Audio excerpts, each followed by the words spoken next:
guys, welcome back to my channel, or welcome here if you are new. So in today's video I have compiled 4 of our best meals from all of our what's for dinners from the last 2 years. So if you are interested in seeing our favorites, then please keep watching. So it is Wednesday and I'm gonna go ahead and put dinner together. I'm making a white chicken chili, which is kind of inspired by Mandy in the Making.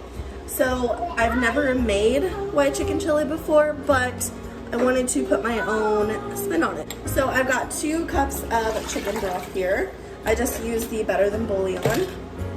I've got 1 jar of the salsa verde. This is just the Tostino's brand. I figured this would be better than any other brand, so I went ahead and got this. Taste it. Oh yeah, that's really good. Okay. I'm gonna dump that in. I've also got about half a pack of taco seasoning that I did not use in our stuffed peppers the other night. Thank you, Sissy. So I'm just gonna go ahead and throw that in as well.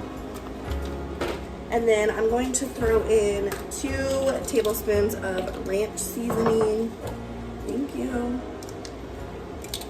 Actually, I'll do like 1.5 because I don't want it to be too salty. And then I'm just gonna whisk this all together, make sure that everything is combined. If you didn't have taco seasoning, I would say throw in some cumin. That looks good. Oh, thank you. And then I've got 3 chicken breasts here. These are still like semi-frozen, but it'll be okay. It'll be done by the time we have to cook tonight. So I'm just going to throw these into the broth. Maybe. There we go. Just gonna make sure they're all kind of submerged. And then, whoa, hold on. I've got 2 cans of cannellini kidney beans here that I have drained and rinsed. And I'm just going to throw those on top. And then we're gonna pop the lid on and cook it on low it is 10:30 right now, so I'll probably cook this until about 5:30, so like 5 hours, and then we'll check it. I have some cream cheese laying out that I'm going to leave on the counter to let it get softened, and then when everything is done, I'll take the chicken out, shred it, and then I'm gonna add the cream cheese in, whisk it all together, and then we should be ready to eat. So I'm excited. I've never had white chicken chili before, but I've heard that it is really, really good. So okay, so now that everything is done, this is about 5 hours later. I am just removing the chicken, throwing my very softened cream cheese in there, and I'm just gonna whisk it together, make sure that it's all melted. And then I did just use a fork to shred this. I like to use the fork whenever I'm not trying to get it in such big pieces. So just threw that back in. Here's what it looks like when it was all done. We just served this with some sour cream, cheese, and some. Okay, this next recipe was definitely our favorite this week. This is sour cream chicken enchiladas. It is also known as white chicken enchiladas, but basically I have some rotisserie chicken here. I'm just shredding it up even more, and then I've mixed it with some shredded cheese. I'm just rolling that up into some flour tortillas. I think I had 10 here, and it fit in the pan perfectly. So now I'm gonna get started on the sauce. So I've got some butter here. I'm just melting that down. And then I have some flour as well that I'm going to cook in there to make sure that the sauce is thickened. And then I'm gonna add in some chicken broth. We will bring that to a boil. And then I'm gonna add later on some green chilies, sour cream, little by little, just to make sure that the sour cream does not curl.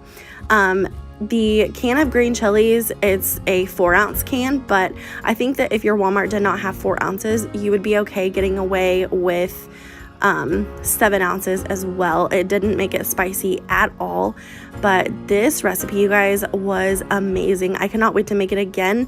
I think next time I probably will not use rotisserie chicken, just because maybe it was the chicken, but for some reason it was super dry. So maybe I will just cook my chicken in the crock pot next time. But I did want to mention, as you can see, I am adding just a couple spoonfuls little by little to make sure that the sour cream does not curdle, because this mixture is going to be super, super hot. So you want to make sure that it doesn't curdle.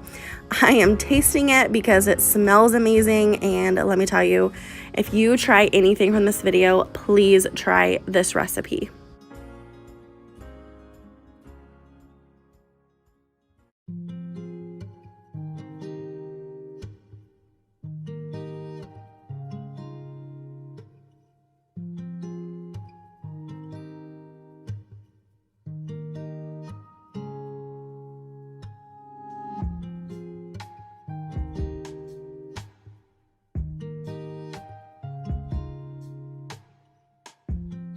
Okay, so now that I have all the sour cream in there, I added a little bit of salt and pepper as well.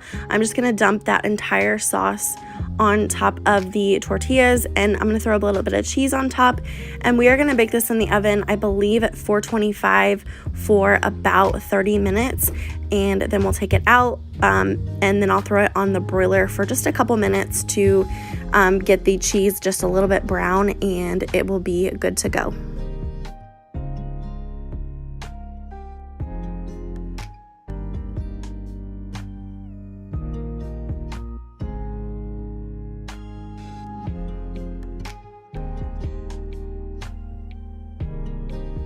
So here's what it looks like when it came out of the oven. It looks delicious, all that bubbly sauce there and the little bit of brown cheese. We just served this with a side of chips and some pineapple. Hey guys, welcome back to another What's for Dinner. So we are jumping right in. I am making slow cooker Salisbury steak. So I'm starting out with 1 pound of sausage and a half a pound of hamburger. The recipe calls for 1.5 pounds of ground beef, but I wanted to add some sausage in there, but I wish that I would have did 1 pound of burger and half a pound of sausage, but it is what it is. So the mixture for the beef patties is eggs, minced onion, breadcrumbs, milk, garlic, salt, and pepper to taste. I will leave the recipe linked down below if you need the actual recipe, but I'm just following the recipe. It's from Spend with Pennies. I actually really love that website. I use a lot of their recipes, but anyway, so I'm just putting all of this together. Also, you need something to cook your burger in the crock pot. So the recipe calls for 1 packet of brown gravy mix, 1.5 cups of beef broth, 2 tablespoons of ketchup, and 1 teaspoon of Dijon. So I just put that all in a measuring cup and mix that all together. And now I'm gonna get started on sauteing my mushrooms in just some salt and pepper.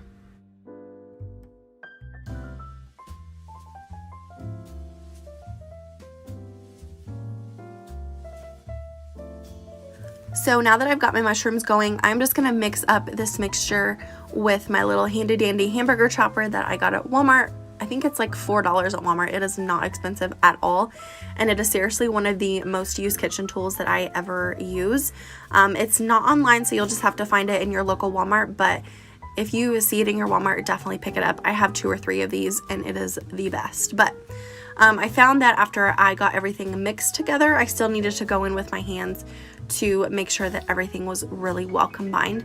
So you'll see me do that in just a second.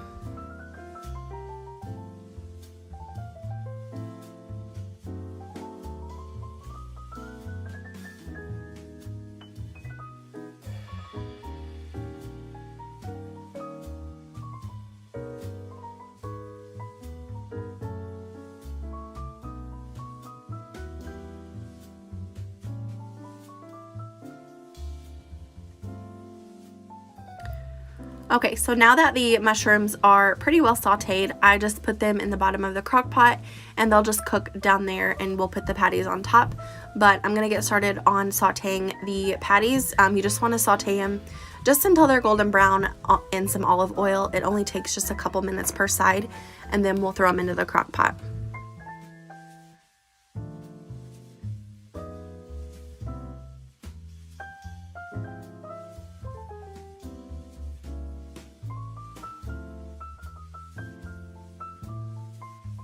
Okay, so now that the burgers are all sauteed, I'm gonna add them to the top of the mushrooms in the crock pot. This particular mixture made about 6, maybe 7 patties. I don't remember exactly. I did make them a little bit smaller because we're not huge fans of big burger patties, but anyway, I'm just layering those on top, and then we will add the beef broth mixture over the top, and I'm gonna cover this and cook it on low for about 5 hours.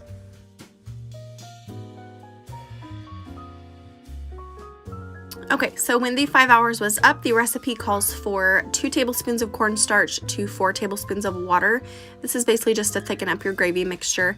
You'll see that I pulled out a patty to just make sure that the inside was done, and it was. So I'm just making that cornstarch mixture and then removing all of the patties so that I can mix in the cornstarch, and then I'll add the patties back in, and then you just want to cover it and cook it on low for about 30 more minutes, just until everything is thickened up.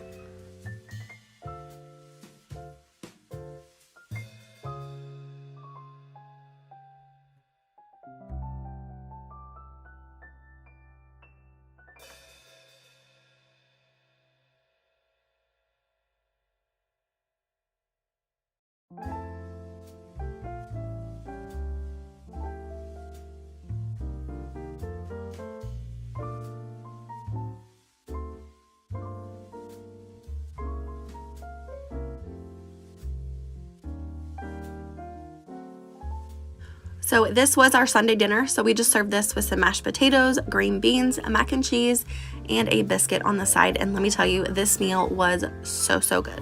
So now we're gonna get started on our chicken meatballs. I will leave this recipe linked down below. This, I actually got this recipe from one of the girls at work. She had brought it to one of our potluck dinners, or, you know, lunches.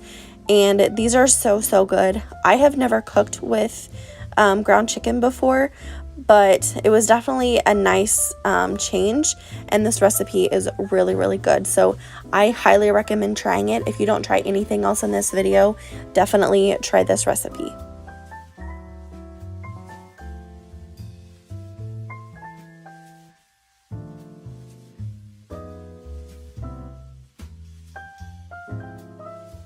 I also wanted to mention that I did follow the recipe exact, using all of the exact measurements and everything. I normally don't do that, but with this recipe, I just felt like I needed to. I think next time I will maybe cut back on the breadcrumbs or add another tablespoon of oil, because they were just a little bit too dry, but that might have been because I forgot to flip them. Also, the recipe does not tell you to flip them, but definitely flip them halfway through, because the bottom of my meatballs weren't burnt, but they were definitely browner than I like them to be. So I'm just taking a fork. I have found that this is the easiest way to incorporate things together. Anytime that you're making any sort of quote-unquote meatloaf like this, I think a fork is just the easiest way to do it, and you're not taking any of the I don't know, not juices, but you know, whenever you overwork meat and then it gets tough, that just really helps. Also, to make these meatballs, I'm just using my ice cream scoop. This is actually a professional ice cream scoop. I got it at Walmart, walmart.com, but I have found it on Amazon as well. So I will link it down below, but it has that little button in the middle, and it really just scoops everything out of there, and I really love it. So I will link the ice cream scoop down below, but it is perfect for meatballs, and it just gets like the perfect size of meatball as well. Also, don't forget to heavily spray your pan. I would have used aluminum foil, but I did not have any this day.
So I decided to make ravioli Alfredo with this as well. We just thought it would be a good addition. So I'm just getting started on my Alfredo recipe. I will leave this typed out down below.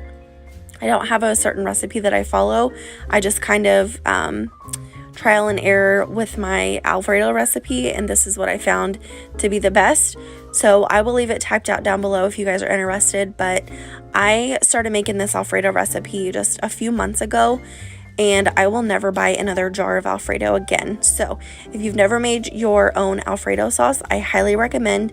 It is super easy, really quick, and it's really, really good. So definitely recommend doing that.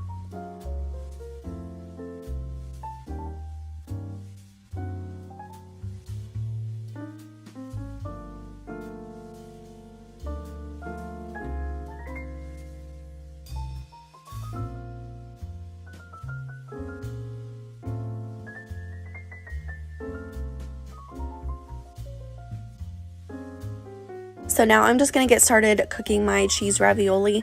We like to get the Walmart brand ravioli. We just think it's really good. We've never tried the name brand, so it might be better. I don't know. But the Great Value brand is a lot cheaper, and we think it tastes just as good. So that is going to go ahead and start boiling. And the trick with this ravioli, the package says that it's done in 3 minutes, but I call BS on that because it is definitely not done in 3 minutes. So you just kind of have to watch it. When it starts floating to the top, then it's pretty well done. So now that my Alfredo sauce is boiling, I'm just going to add the Parmesan cheese. Normally I would add fresh Parmesan cheese, but my Walmart did not have it. They were out of stock, so I just had to use the grated, and it turned out just fine.